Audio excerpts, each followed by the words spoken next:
Thank you for watching this podcast with a purpose. Half of the support and sponsorships will be going to Doctors Without Borders for this pilot episode. Learn more, leave us a message and a question, and support the podcast at anchor.fm/securing the future.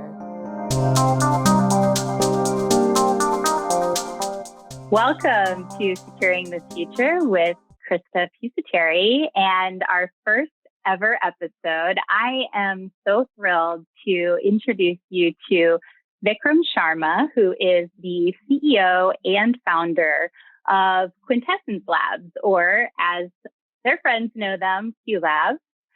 And Vikram is joining us from Australia, so I'll let him give a little bit more on his background and his 20 years of experience in building and managing technology companies, as well as his focus on quantum, which is the topic of our podcast today. I'm also excited to introduce you to Dr. Jane Melia, who will be joining us as well.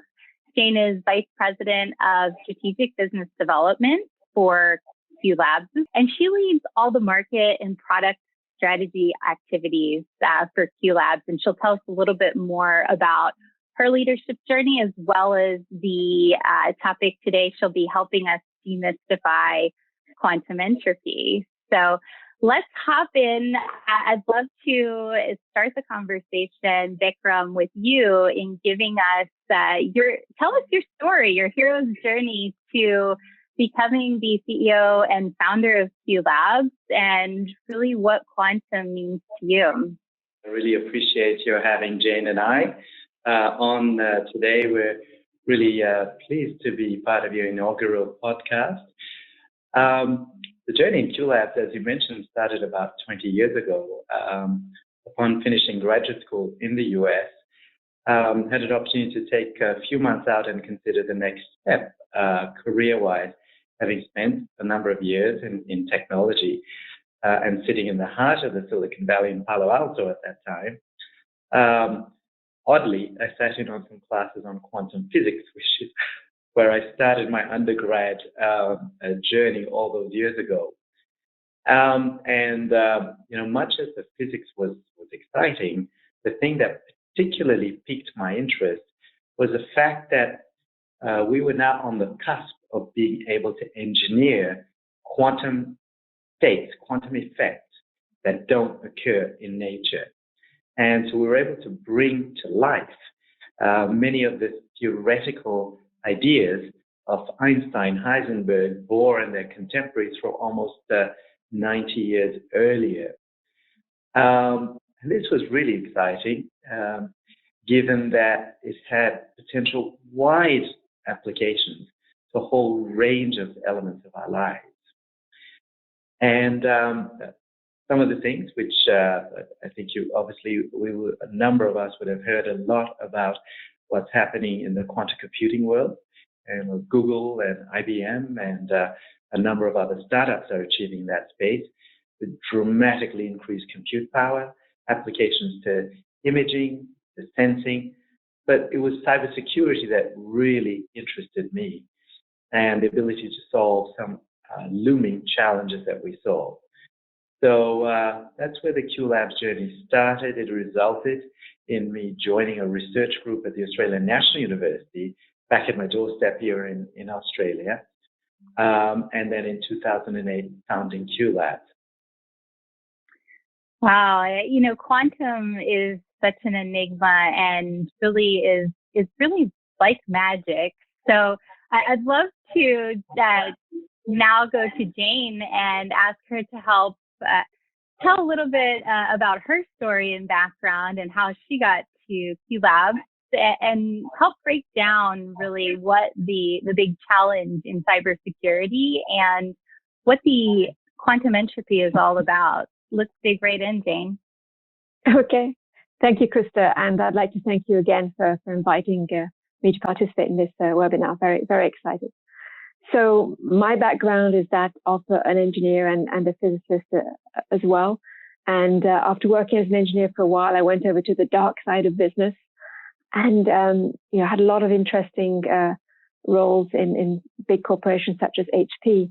But being based in Silicon Valley, it was very tempting when I could see all these, young, innovative companies coming up with technologies that were really going to help change the world. And so I had the good fortune of being able to move over, and I joined a couple of technology startups before QuintessenceLabs, and found that what really works for me, what I find very exciting and fulfilling, is how do we help these innovative companies take that idea, that technology, productize it, and really release it into the world. And so in terms of QuintessenceLabs, it was actually quite a fun journey, in that I had been offered this book, The Code Book by Simon Singh, and there's a chapter in there on quantum cybersecurity, and I was reading it and I was enthralled. It was so exciting. And then I received a phone call from a former colleague saying, I'm getting involved with this very interesting, very dynamic company called QuintessenceLabs. Would you be interested in applying for a job there? And I was like, this is too much of a coincidence. So I obviously applied. It was just too exciting. The technology is just amazing. I am on the business side, so I'm reliant on all the smart, quantum PhDs and engineers that we have in the company. But I really love the technology. I love the excitement of this new technology, which is game changing, and which is really very vital as we want to build quantum safety into all our lives. So very exciting, very rewarding. I just enjoy every day. So now the other question was around quantum cybersecurity, and I think quantum entropy is fundamentally one of the key, I'd say, pillars of cybersecurity is the randomness. Everybody is familiar with the concept of encryption, using random numbers to generate keys, but randomness is used for many other aspects of cybersecurity. Now, and the threats that we are facing, that our data is facing, are increasing all the time. And maybe we can elaborate a bit more on that later. But at the moment, the threats from classical computers are getting stronger and stronger. But there's another threat coming, which is that of quantum computers, which will actually be a game changer from a security perspective, so that they really upend some of the security principles that we're using today. Now, in any case, cybersecurity relies on randomness, and what you really need to do is have a good level of random. It's actually surprising to think that generating a random number is actually a very hard problem. And traditionally, we've done it in the best way we could, which is using algorithms, what we call deterministic random, to generate pseudo-randomness. So numbers that appear random, but on the other hand, if you have the starting number in the algorithm, you know what they are. A better approach, but one which is much harder, is to find truly random numbers. And these are things that are really part of nature, and quantum is one of the best sources of that. When you think back to some of the biggest names in quantum physics, for example, Einstein, one of the quotes attributed to him, I believe, was "God does not play dice," or something to that effect. And he was basically very uncomfortable at this inherent randomness of quantum physics. But it's been proven again and again, experimentally and theoretically, is that quantum phenomena have a random, an unpredictability to them that we are able to capture for cybersecurity to great effect, which allows us to deliver that randomness, which is at the core of all cybersecurity. So QuintessenceLabs and the whole QLabs company has developed, I think it's the world's fastest commercial quantum random number generator, and that's streams random that people can just use, tap into to generate whatever they need for their security, making their security stronger today. It's also one of the foundations that I'm sure we'll talk about in a few minutes, about how do you make your organization safe from quantum computing. Yeah, I love that quote, Jane. And, I tend to agree with Einstein there. If you just look at your story, there's nothing random. It is so coincidental, or synchrodestiny, I think is the word Deepak Chopra uses. Breaking down and demystifying what is quantum entropy, it's the measurement of how random your random number is, right? So, yeah. Vikram, can you help us understand this through kind of a real world scenario? Why do people need that level of random today? And how are they putting it into action? Can you give us a case study? a small example in this regard of where this pseudo-randomness was broken and used by criminals was with a slot machine company who had a deployment of a number of their slot machines in Las Vegas. And what they found was that these machines are always guaranteed over a period of time to return a slight positive outcome for the house. But what they found was that over a consistent period of time, this group of machines were actually losing money. And this was very strange. And they went to conduct some forensic analysis around this and examine the video footage of those machines. And what they discovered was that there were a group of people there that had been sitting there for extended period of time. And in their pockets, they had cell phones with the cameras pointing to the outputs of the spins of the slot machines. They captured that over an extended period of time and were able to then, through clever mathematics, reverse engineer the random number generator, the software that was generating those random numbers. And through that, they were able to predict with high accuracy when good spins were about to come up. And as a result, they monetized it to millions of dollars of benefit. Now, this is a sort of amusing example, but really the same kinds of considerations apply when you're thinking about encryption keys. If the raw material that you use to construct those keys is not random enough, you are potentially weakening the strength of those keys. So as Jane mentioned, really the only way to derive true random numbers is to measure a physical effect. Now, you can measure something like nuclear decay or the movement of stars or quasar radiation, which are truly random, but not very practical. So what we do is we measure an effect called quantum tunneling, and we've been able to reduce that to the size of a cell phone. And this is on the form factor of a PCIe card, which just plugs into your motherboard, and it produces 1 billion true random numbers per second by measuring this quantum tunneling effect.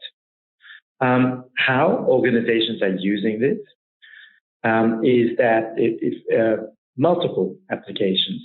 Basically relies on certain types of credentials or encryption keys can benefit from having true random.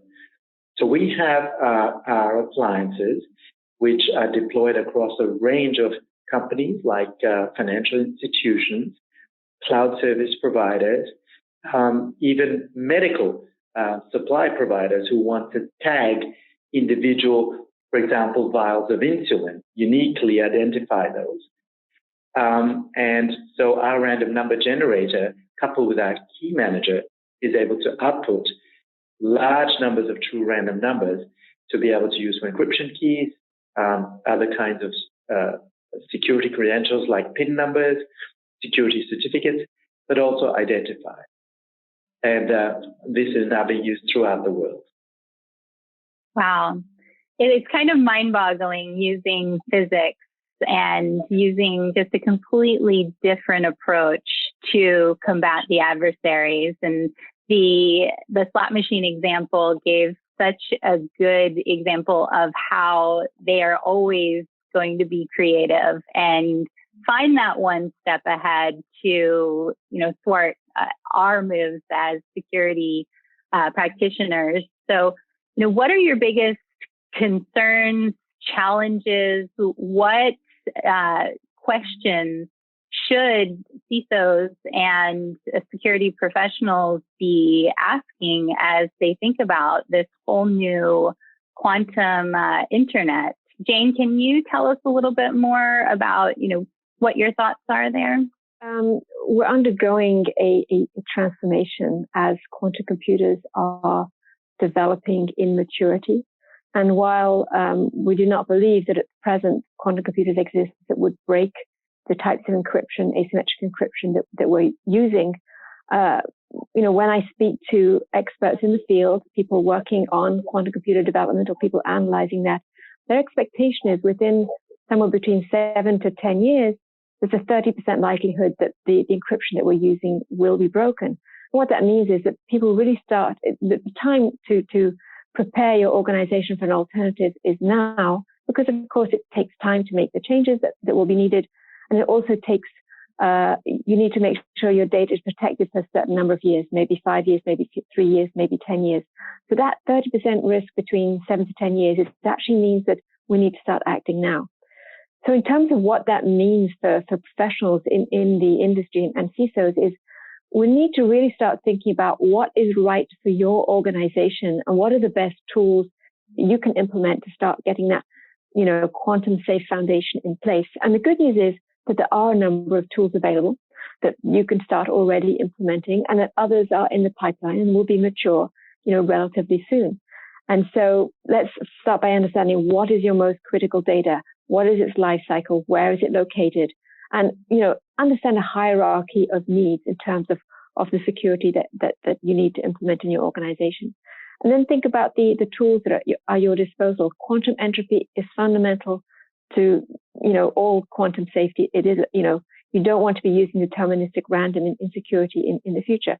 So quantum entropy is a core foundational aspect of your security. But also you need to think about key management. There will be new algorithms coming into play, ones that NIST is currently trying to evaluate and will be making recommendations in a few years' time. So is your key manager flexible enough to incorporate new types of encryption keys and algorithms? We also know that for symmetric encryption, which will remain the type of encryption that will remain robust, you will still need to lengthen your keys. So are you able to generate longer keys, and will those keys be true random? So thinking about your key manager and the extent to which it is crypto agile, that's very important for people who are looking into key management today. So that's kind of, when you buy a product, make sure to ask that question: how resilient is it to quantum computers? Is it crypto agile? Then there's the whole aspect about quantum resistant algorithms, which is part of the toolkit that we have to secure some of the nodes that we will need to protect from quantum computers. The challenge is right now that we don't know which is the right algorithm, and NIST is working hard to come up with recommendations for that. So that's something that we need to be monitoring.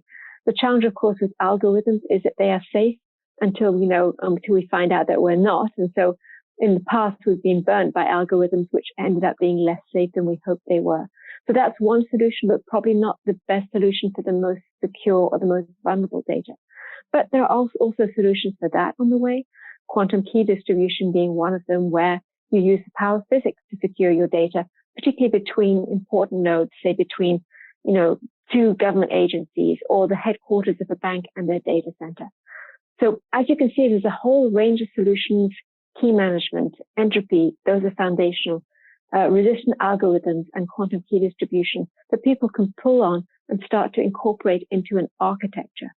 And this is something that, given the newness of this threat and the real importance in getting it right, that QuintessenceLabs is really partnering with organizations to go through what do you need, what's going to work best for you, because it's not a cookie cutter type of solution.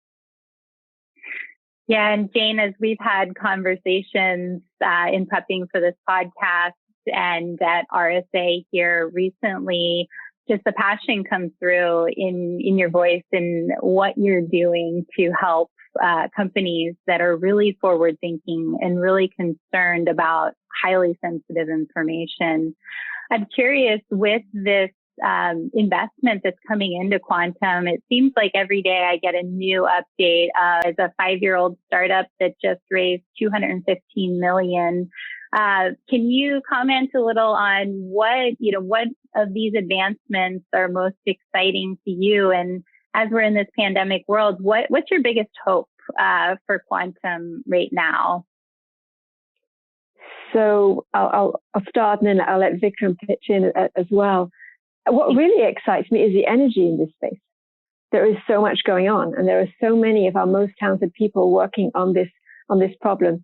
I am not the expert on quantum computing by any means, so I'm observing and seeing all the results coming out. I'm very excited by the progress made, which seems to be faster than what we had expected. And that's exciting because quantum computers will bring a lot of good in terms of medical research, materials research, and so on. So it is a threat for our security, but we will work and we will solve that. But in parallel, it will do a lot of good to humanity. But it really is I think to me, it makes me think back to what it must have been like in the early days of flight when you had all these new contraptions coming on the market, and some would have 4 wings, some would have 1 wing, and some would have, various things. And then at the end of the day, the best solution came to the forefront, and that's the one that we're using today. And I think we're going to see that type of evolution over the next few years. And I'm very excited to see what pans out at the end. But there are just so many really good solutions being worked on at the moment. Vikram, what are your thoughts on that? Yeah, Jane, just adding to some of the thoughts that you shared there, it really is an exciting time. I think your air aviation analogy was a good one, but you could also compare this to perhaps the earlier days of conventional computers, where in the 40s we were just discovering diodes and how we could use those to achieve computational tasks which are otherwise not possible. I think we're at a very similar stage. There are dozens of approaches that are being tried around the world at the moment, from large corporations like Google and IBM and Microsoft, who have efforts at scale which are unfolding, to, as you mentioned, Psi Computing, who just raised about $250 million, and a number of other quantum computing startups. And then you go to the other end of the spectrum, where we have national or multinational efforts, again, which are hundreds of millions of billions of dollars are being invested into this space. And I think, Krista, to your point, really almost every second week, you're reading about some significant advancement that's happening in the science to support, getting us one step closer to a commercial quantum computer. So I think if you look at the Psi Computing example that you spoke about, that's particularly interesting because the venture capital community have put in $250 million into the latest funding round of this company. And you'd ask yourself, well, why is that? And basically, it boils down to their belief that in Psi Computing's claim that within a handful of years, they will have a commercial quantum computer available. So to me, that suggests within 5 years that we will have some quantum computer capability at scale commercially available. And as a result, create new materials to be able to model various kinds of processes with much greater precision. I think we'll see, we're sort of only scratching the surface in terms of what we can imagine, the benefits that will derive from quantum computing. But I think, as Jane noted earlier, we will also then see the impacts of this on some of the security systems that we currently form the basis of our e-commerce, particularly with the so-called PKI, or public key infrastructure. The initial exchange that occurs on that to establish a secure key when I'm looking to communicate with you will be broken. That occurs through a process called asymmetric key exchange, and which relies on the mathematical difficulty of reversing out certain kinds of math operations. Our conventional computers, even our best supercomputers today, would struggle to reverse out that underlying mathematics, and indeed it would take thousands of years to just break one of those asymmetric key exchanges. However, with a commercial scale quantum computer, we already have an algorithm that will break asymmetric key exchange. So we really do need to start thinking about what we will do within an environment where a commercial grade quantum computer is a reality. Because the truth is, as you look at cybersecurity technologies, it takes you a number of years to understand the technology, to gain confidence in it, to develop a roadmap about how you will implement this within your specific IT environment, and then build a pathway, a technology roadmap to implementing it within your organization. So we really think that the time is now for organizations at least to start to understand the threat, understand those elements of their valuable information assets that might be impacted, and then start to work with organizations to try and develop a strategy to prudently mitigate against that risk. Yeah. So that's a really important point. It sounds like what you're saying is if you're not already thinking about this and planning in your long-term strategy, which I think every CISO right now is kind of disrupted in their long-term planning, and the ones I've spoken to are really working on 2-week sprints at this point. But it is, if you're not thinking about it, it's probably too late. And if you are thinking about it, there are some solutions that you can put into place today to protect yourself. What I'm curious about and would love for you to share with our audience is what other resources, organizations, you mentioned NIST, what are the different organizations they should get involved in to help as we're shaping the future of quantum? And what advice would you give maybe a student who's interested in getting into the field, or an entrepreneur who may want to start their own enterprise in this time? Vikram, if you want to start, and then we can go to Jane for the same question. Perfect. Well, we have been very fortunate to be working with the World Economic Forum over the last couple of years. And really as part of this, what they term the fourth industrial revolution, which as opposed to previous industrial revolutions were around a specific technology, whether it was coal and steam or electricity, or the IT revolution in the 80s. What we now see, the fourth industrial revolution, is really a confluence of a range of game-changing technologies, whether that's 3D printing, 5G, robotics, AI, but also quantum. So we've actually been working, we see amongst the World Economic Forum membership a strong interest in understanding what quantum means and how, what threats does it present to the organization, but equally, what are the tremendous benefits that will derive from the leveraging of these technologies.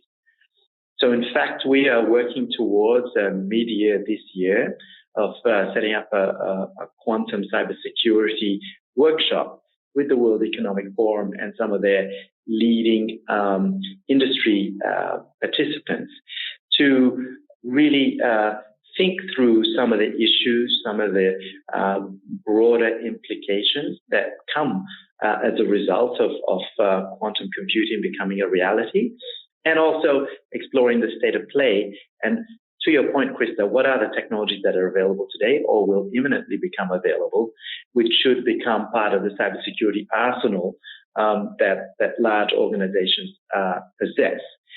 So that will result in a position paper being released, which is in part being obviously being championed by the World Economic Forum, but with contributions from Oxford University and QuintessenceLabs. And that will also then be formally released at the World Economic Forum Davos meeting in January. So that's one initiative at some scale that is unfolding. But Jane has, of course, been interacting and leading our engagement with a number of other global standards bodies. So, Jane, I might hand over to you to talk us through some of those. Thank you, Vikram. Yes, so in addition to all the good work that Vikram and the team are doing with the World Economic Forum, there are some other organizations that I think have great resources for us to really pull on. One of them is the Cloud Security Alliance. They have a quantum safe security working group that we've been heavily involved in over the years. And the nice thing about this organization is it's really technology agnostic. So it produces a lot of information on what organizations need to think about. What is entropy? What's quantum key distribution? What about the algorithms? And it gives information that I think people can read with confidence to try and build up their knowledge and their understanding of what the risks are and what the opportunities are as well. So CSA is one, Quantum Safe Security Working Group.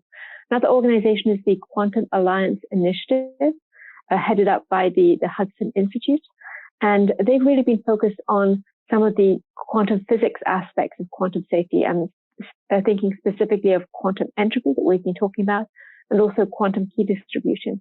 And some of the work we've done there has really been focused around the premise that in order for companies to feel confident in deploying these relatively new technologies, they need to make sure that there are standards in place.